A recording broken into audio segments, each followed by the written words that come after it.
सवाल ये रहेगा कि एक तरफ मुख्यमंत्री ने सभाएं की है, आपकी सभाओं में भीड़ हुई है, इन दो सभाओं को जैसे आपकी भीड़ क्या कहती है, उनकी भीड़ क्या कहती है, उनकी भी बात 1932 की है, जेपीएससी आरक्षण की है, नियोजन की है, स्थानीयता के विषय है, आप भी जब जमीन की बात करते हैं, विभिन्न विषय उठाते हैं, दोनों डिफ्रेंशिएट कैसे? देखिए, हम लोग 8 महीना पहले ही इस बात को बाकायदा मीडिया में ही बोले थे, जब वो गढ़वा में अक्षरा सिंह के साथ आभार यात्रा जोहार यात्रा कर रहे थे, तो आप उनसे यही कहा था कि अगर आपको लगता है कि इस आभार यात्रा जोहार यात्रा के आप हकदार हैं और जनता के बिना दबाव के कारण आप 1932 को लेके आए हैं, तो आप धनबाद, बोकारो, गिरिडीह, हजारीबाग, रामगढ़ आइए और जनता की भीड़ आपके विपक्ष में जाकर आपको बता देगी कि कितना आभार यात्रा में आपका योगदान है या जनता का प्रेशर है। ये 8 महीना पहले ही कहा था, तो इसलिए आज की सभा 8 महीना पहले से तय थी। हाँ, इससे पहले भी नावाडी आए थे, चूँकि नावाडी भले विधानसभा एक है, लेकिन नावाडी स्वर्गीय जगन्नाथ महतो जो शिक्षा मंत्री उनका पैतृक प्रखंड है, और हम लोग कहें नहीं वहाँ नहीं, उसके बाहर जहाँ भी कार्यक्रम होगा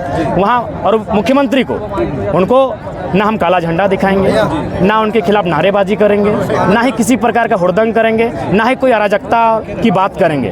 हम लोग सीधा सीधी एक छोटी सी सभा बुलाएंगे और जनता को ये भी संदेश देंगे, और जनता जब वहाँ आ जाएगी तो ऑटोमेटिक उनको संदेश जाएगा कि आप गिनाने आए हैं लेकिन वास्तव में बेच के आए हैं। वो आके कह रहे हैं धोती लुगा साड़ी योजना, और हमारे शिक्षक बहाली में 3600 टीचर सीटों को आधे से ज़्यादा बेच के आए हैं बाहर के लोगों को। पब्लिक प्रोसिक्यूटर की बहाली क्लियर किया उन्होंने, उसमें भी स्पष्ट लोग कह रहे हैं कि हम तो दरभंगा से आए हैं, हम यूपी से आए हैं, हम राजस्थान से आए हैं। अरे भाई, मेरी यहाँ की माएँ, मौसी, काकी, जेठी, उनका मांग का सिंदूर उजड़ा, विधवा हुई, उनका बच्चा यतीम अनाथ हुआ, हमारे मामा, मौसा, काका, जेठा, फूफा, उनका चाम का चुतरा फाड़ा गया, उनका बदन लहूलुहान किया गया, और नौकरी किसी और को बांटेंगे तो कलेजा तो फटेगा ही।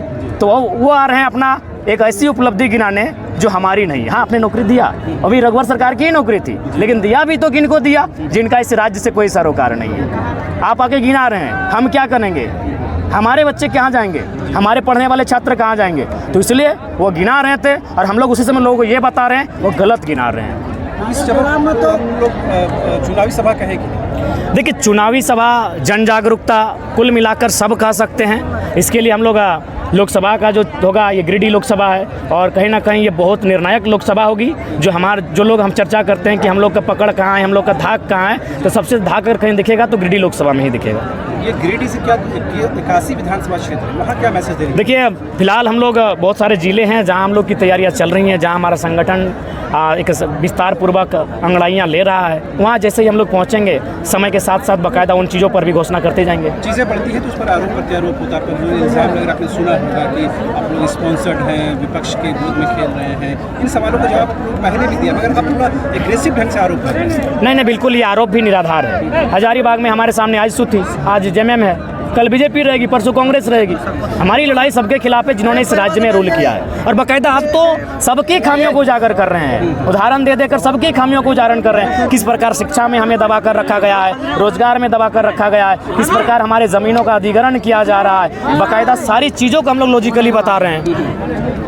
तो ये क्या लगता है, अभी तक जो समर्थक जुटे हुए हैं, ये क्या तमाम राजनीतिक दलों के लिए माथे में शिकन लाने? बिल्कुल, माथे में शिकन नहीं तो बताइए, भारतीय संविधान में ऐसा कहीं नहीं है कि कोई अगर वीआईपी पर्सन सभा करे तो आप 5 किलोमीटर की दूरी में सभा नहीं कर सकते। भारत के संविधान में कहीं नहीं है, सभा करने का सबको स्वतंत्रता है, लेकिन बाकायदा प्रशासन के द्वारा रोका जा रहा है, तो डर तो है और बिल्कुल दिखेगा। खासकर छोटानागपुर में तमाम राजनीतिक पार्टियों को जिन्होंने झारखंड को बारी बारी से लुटा है, उन्हें सबसे पहले डर का आघात छोटानागपुर से ही होगा। आप क्या देखते हैं डुगरी बाई इलेक्शन में क्या? देखिए, हम लोग अभी फिलहाल चूँकि माननीय शिक्षा मंत्री जैसा भी थे, झारखंडियत को लेकर कट्टर थे, एकमात्र शख्स से जो खुले मंचों पर कहते थे बिहार में बिहार के टीचर, यूपी में यूपी के टीचर, तो झारखंड में झारखंड के टीचर क्यों ना हो।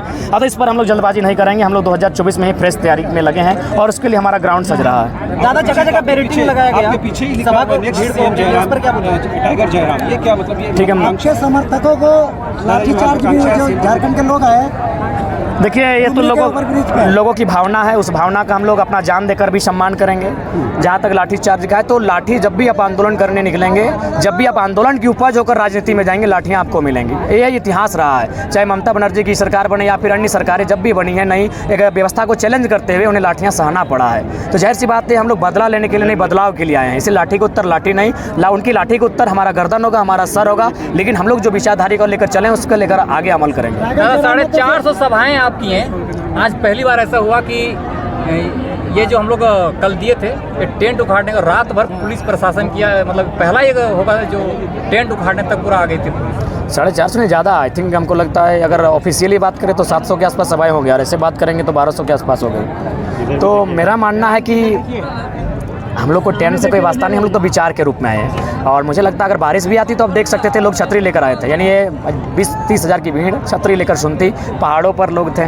तो कुल मिलाकर हमारी लड़ाई, हमारी जो आंदोलन है वो विचारधारा की है, हम लोग विचारों को लेकर आंदोलन कर रहे हैं। तो लिहाजा मेरा मानना है कि उसके लिए हमें टेंट उखाड़ने, उनको अगर लगता है उनको भाई उखाड़ना है तो अपना शक्तियों का दुरुपयोग करते हुए उखाड़ लेते हैं। हम लोग तो स्कॉर्पियो को ही अपना छत बनाकर, अपना माने मंच बनाकर अपना बात को रख लेते हैं।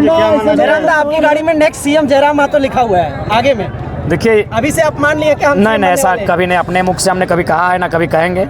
एक विचारधारा स्थापित हो जो समानार्थी की बात करे, जो यहाँ के मुद्दों पर बात करे, जिसमें डर ना हो, जो पूंजीपतियों कॉर्पोरेट्स की दलाली ना करे। तो हम लोग एक व्यवस्था की बदलाव की बात करते हैं, वो व्यवस्था एक विचार बदलेगी और ये लड़ाई विचारों की है। क्या लगता है निश्चित 2024 में बदलाव होगा? को रोका गया, कहीं ना कहीं अब डर होने लगा जरा। स्वाभाविक सी बात है, अभी तक लोग बोल रहे थे हमें फर्क नहीं पड़ेगा।